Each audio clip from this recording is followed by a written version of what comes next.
Finding a good Morohk build for early endgame can be hard. A lot of the builds out there are pretty gear dependent. What if I told you there was a build that even with trash gear, found way below the level of content you're trying to farm, and even against mobs so strong the weakest ones can one-shot you?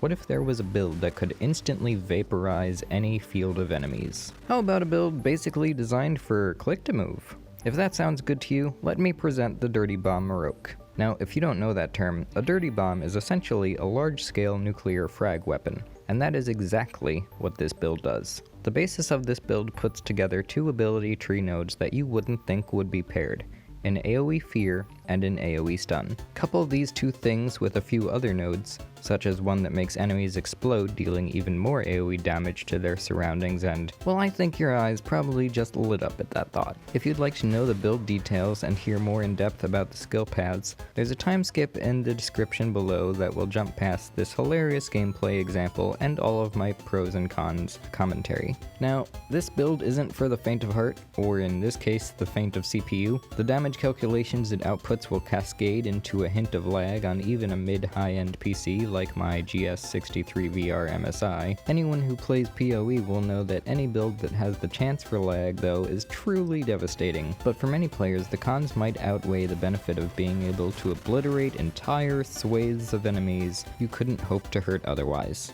What are these cons, you ask? Well, the biggest one is that to pull off the combo, you need to use all three of the abilities in a very short time span in the middle of a large swarm of mobs, which means a full 100 energy and putting yourself into a literally surrounded by the enemy situation no sane pagan would. But the benefits.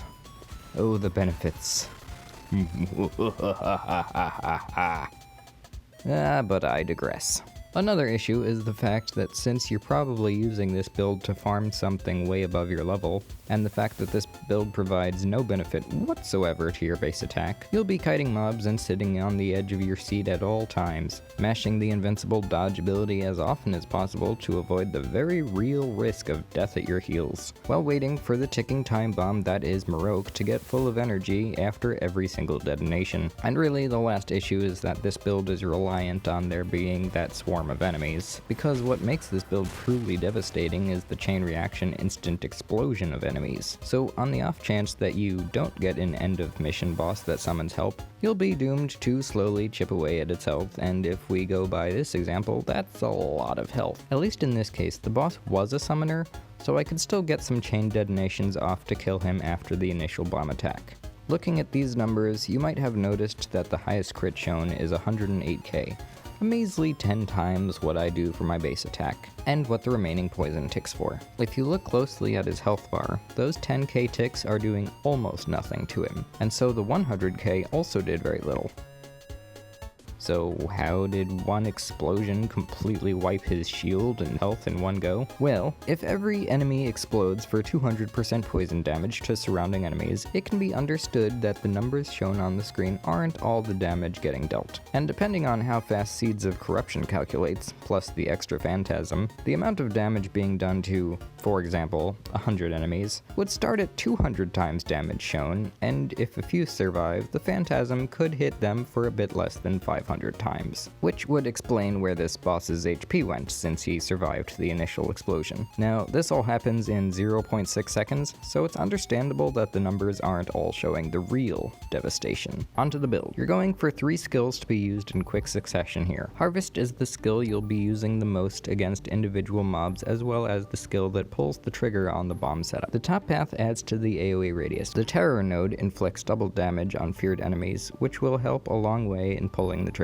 Next is Invulnerability duration, which is what allows us to live if anything survived the bomb, giving enough time to use the dodge and escape. Phantasm node is super helpful for setting off a backup bomb. As explained earlier, this second explosion can be much more powerful under the right circumstances. You don't need any points in the lower tree, but I put one here for the bonus of giving everything Curse of Morohk before they all die horribly. Speaking of horrible, Horrible Visage is your main fear, and you really don't need a lot of points into it for this build. Just enough to get the A Mess of Things node that makes feared enemies explode on death for 200% poison damage. Fizz damage up path and the chain fear are not helpful to this build since it relies almost entirely on the poison damage and keeping mobs grouped up. Just as well, the movement speed, path, and resist aren't worth anything, as you won't be chasing anything, and they won't be surviving long enough to even hit you.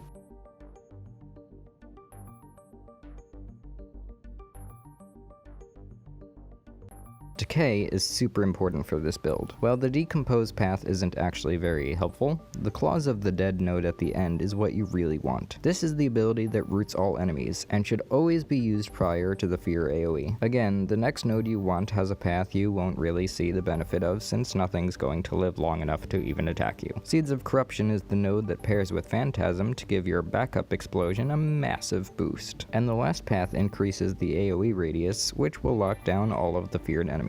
They should rename this path to No Escape. Last thing I'd like to mention is that this build would go amazing with co-op. Anya has an ability node on her swarm tree that creates a bit of a black hole and draws enemies in a large radius. Coupled with Morohk's Dirty Bomb build, this might just be the ultimate tag team build.